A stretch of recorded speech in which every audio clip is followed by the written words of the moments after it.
마가복음을 받아보고 있던 초대교회는 그 가운데 자신들의 힘과 능력으로 통제할 수 없는 어려운 상황 가운데 처해 있었습니다. 예수님을 믿는다는 이유로 로마 황제로부터 많은 고초를 당하고 또한 네로와 같은 자신들의 힘으로는 감당할 수 없는 어려운 가운데 처해 있었습니다. 이에 대해서 하나님은 성령의 감동하심을 통하여 마가복음을 통해 이들을 붙잡아주고 이들의 믿음을 위로하려고 이 편지를 보내고 있습니다. 그러므로 마가복음은 처음으로 받아보는 사람들의 상황과 또한 그들의 현실 가운데 주어진 믿음을 붙잡아주는 위로의 말씀이다라고 생각할 때 예수님은 누구신가라는 것을 우리에게 알려주고 있습니다. 이런 점에서 지난번에 우리는 광풍을 잔잔케 하시고 광인을 치료하시는 예수님에 대하여 살펴보았습니다. 오늘 본문에 보면 두 사람이 나오고 있는데 회당장 야이로와 또한 혈류증 걸린 여인이 등장하고 있습니다. 그런데 이 두 사람 모두 자신들의 힘으로는 감당할 수 없는 어려운 가운데 처해 있었습니다. 회당장 야이로는 죽어가는 딸을 바라보고 있었으며 또한 혈류증 걸린 여인은 자신의 힘으로는 도저히 고칠 수 없는 불치의 병으로 고생을 하고 있었습니다. 이 가운데 예수님이 어떤 분이신지 오늘 본문도 우리에게 말씀해주고 있습니다. 예수님의 주변에 많은 사람들이 몰려들었을 때 그 중에 회당장 야이로라는 사람이 예수님을 찾아오게 됩니다. 우리가 아다시피 회당장은 유대사회에서 존경받는 신분이 높은 사람이었기 때문에 이 사람이 예수님을 찾아왔다라는 것은 참으로 놀라울 뿐만 아니라 더더욱 놀라운 것은 그가 그 발 아래 엎드려서 절하고 있다는 사실입니다. 그러므로 이 사람은 지금 다급한 상태에서 예수님을 찾아왔으며 자신의 자존심과 신분과 모든 것을 내려놓고 예수님을 의지하기로 결심하였음을 알게 되는데 그 이유가 23절에 기록되어 있습니다. 내 어린 딸이 죽게 되었사오니 오셔서 그 위에 손을 얹으사 그로 구원을 받아 살게 하소서 하거늘. 어린 딸이 죽게 되었다라는 것은 지금 분초를 다투고 있다라는 뜻입니다.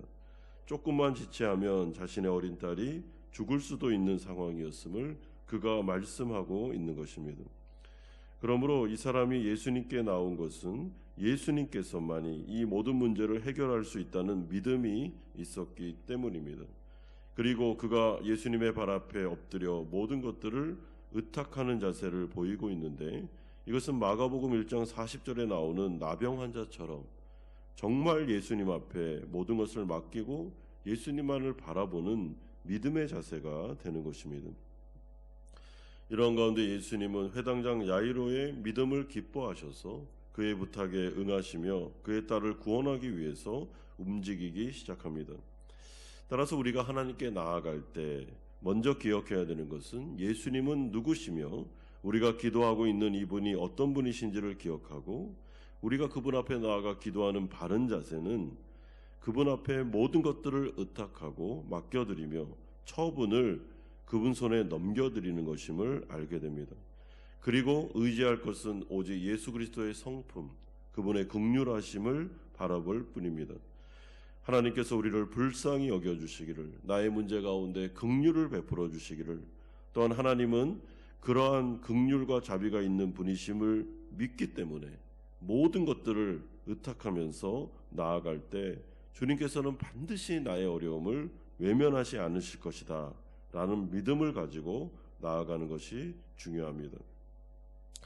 그런데 이때 큰 무리 가운데 예수님을 에워싸고 밀치는 그 순간에 갑자기 한 사건이 또 벌어지게 됩니다.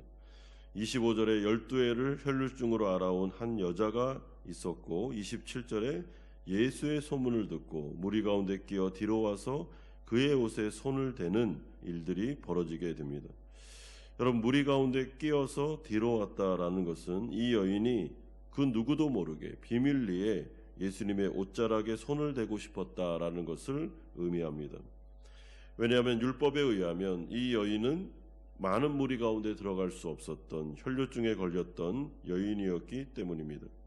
하지만 그럼에도 불구하고 이 여인에게는 예수님을 향한 믿음이 있었는데 예수님의 옷자락에만 손을 대어도 내 병은 나을 수 있다라는 강한 확신을 가지고 그가 예수의 옷자락에 손을 대고 있습니다.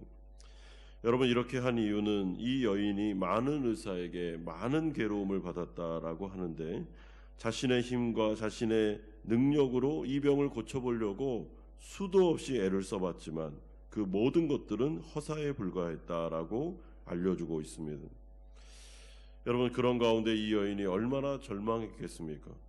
자신의 힘과 능력으로는 도저히 고칠 수 없는 이 혈류증을 고치지 못하면 몸이 아플 뿐만 아니라 사회적으로도 그리고 또한 영적으로도 많은 고통을 당할 수밖에 없었던 이 병을 앓고 있었던 이 여인이 자신의 힘과 능력으로는 이 세상의 어떤 방법으로도 고칠 수 없는 병이었기에 얼마나 마음이 상심했겠습니까?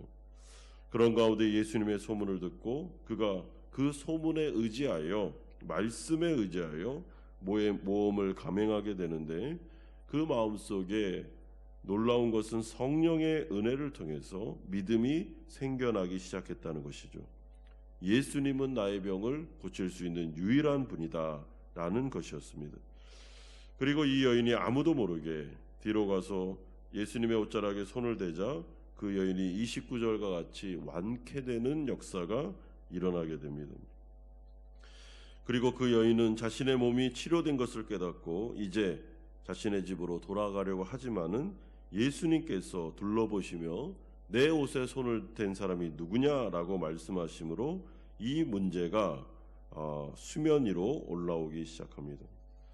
그리고 이 여인은 자신이 내 상황을 다 말씀드린 다음에 자신이 당신의 옷에 손을 대었다라고 고백함으로 이 문제 가운데 어떤 상황 가운데 옷을 대었는지에 대해서 설명하고 있습니다.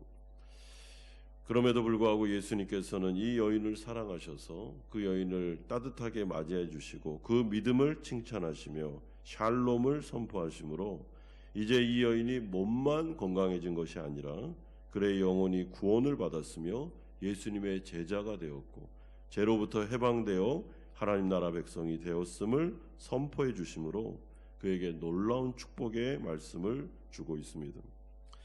그러므로 우리가 인생을 살아갈 때 인생 속에 어려운 문제가 있어 예수님께 나아갔을 때 예수님은 그 문제만 해결해 주시는 것이 아니라 우리의 영생의 문제까지도 해결해 주실 수 있는 분임을 오늘 이 본문은 우리에게 알려주고 있습니다. 회당장 야이로의 딸이 살아나는 장면은 내일 본문에 나옵니다. 그러므로 이 두 사건을 통해서도 이 마가복음에서는 동일한 이야기를 우리에게 해주고 있습니다. 광풍을 잠잠케 하시고 광인을 치료하신 예수님은 죽은 자를 살리시고 또한 불치의 병을 치료하실 수 있는 능력의 하나님이시다라는 것을 알려줍니다. 그러므로 그분께 나아가 기도할 때는 회당장 야이로와 같이 겸손한 자세로 모든 것을 의탁하는 자세로 처분을 맡기는 자세로 믿음으로 나아갈 때 주님께서는 우리의 그 문제 가운데 외면치 아니하시고 놀라운 회복과 치료와 뿐만 아니라 영생의 문제까지도 해결해 주실 수 있음을 우리에게 알려주고 있습니다. 사랑하는 성도 여러분, 마가복음에서 계속해서 강조하고 있는 우리가 의탁할 수 있는 바로 이 예수님이 어떤 분이신가 라는 것을 기억하시고 이분께 나아갈 때는 반드시 믿음으로 그리고 겸손한 마음으로 전적인 의탁의 자세로 나아가서 예수님께 우리가 드려야 될 모든 기도의 간구를 말씀드리고 예수님의 동행하심과 치료하심과 회복하심과 예수님의 개입하심을 경험함으로 이 세상 가운데 믿음으로 주님의 은혜를 누리시는 우리 성도님들 되시기를 주 예수 그리스도의 이름으로 축원드립니다.